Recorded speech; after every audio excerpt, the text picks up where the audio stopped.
this is a war.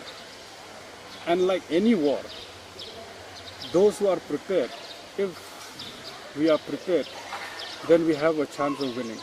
Our leadership of Fundal Apartment Society, the executive committee, they have constituted a Fundal COVID-19 task force to take necessary measures and to be prepared for to fight with this virus. We have a medical advisory subcommittee because we have around 10 medical doctors here in the complex. So they are we have an advisory committee on that, and we also have a disaster and emergency response task force, DRTF. So all together combined, we form a very good team to manage such situations. So me as a scientist and as a professor in the Department of Biochemistry, we are familiar with the biology of the virus. So in that sense, I was able to help out along with our medical fraternity here to anticipate, okay, the corona outbreak in the context of this state.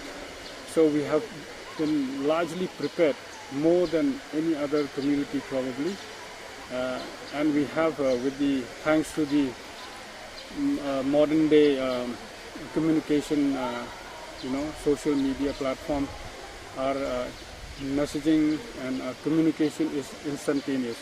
So it has made our life very much easier. We have a very well communication system using the social media and other media platform, virtual platforms.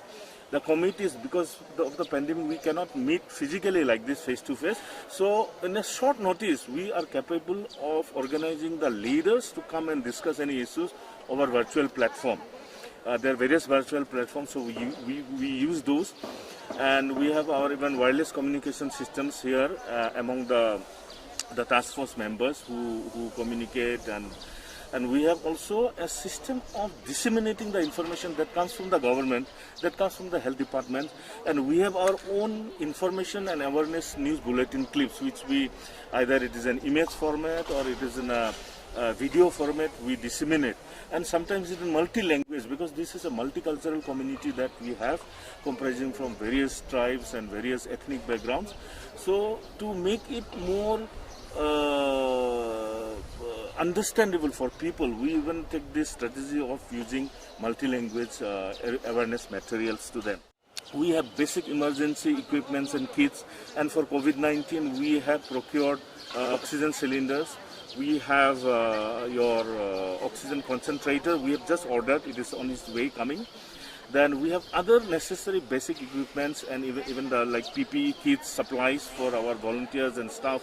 If we need to intervene in any kind of situation, the PPE kit, mask, gloves, all these things are there. And we have we buy bulk of sanitizers, and we produce our sanitizers on our own, and we sanitize the entire complex, including our leaves and floor, these common areas, from time to time, periodic. Sometimes when it is peak, we even do every day. Yeah.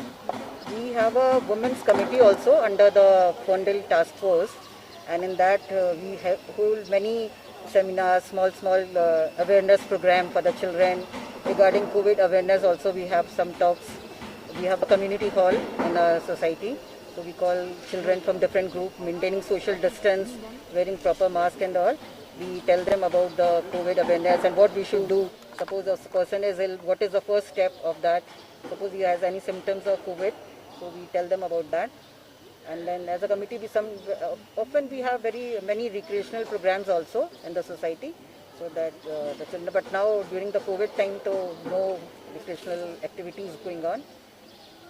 So we as a society, we always want to help any downtrodden people or any people in need.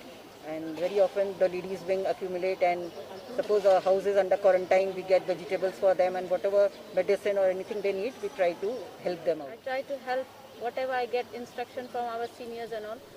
And last year we did our mask project to help in a big, and we also contributed to this where we have contributed SP office and all, and many SN we have contributed and every day we try to get some new things so that we can help the needy and all.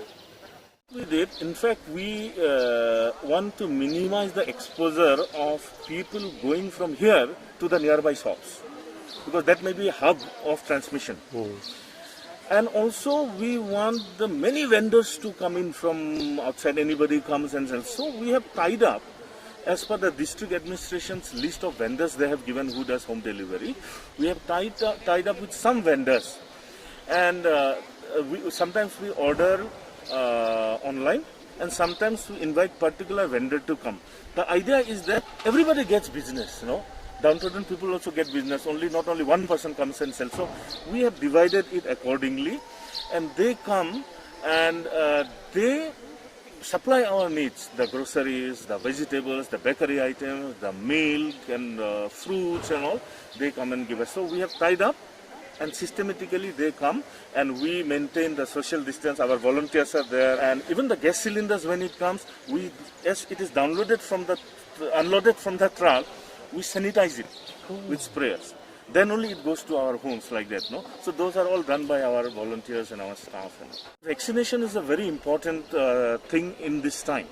There are many myths flying around. People are coming with some religious inputs that this is not right, that is not right. People are dying because of vaccine. Let me tell you, I am a two-time COVID survivor. I was in hospital 22 days. After the 11 days, I was in oxygen support. Not only me, but my 4 family members, my wife and 2 daughters. And by God's grace, we are alive. We got second lease of life. God gave us that. But as a precautionary measure, we took the vaccination. And let me tell you, we have finished the first dose. We are waiting for the second dose. All 4 of us have taken, and we are still alive after taking the vaccination. So please don't listen to all these myths and rumors going around, but take the vaccine. We can fight this pandemic together. We cannot fight in isolation, or we cannot fight it alone.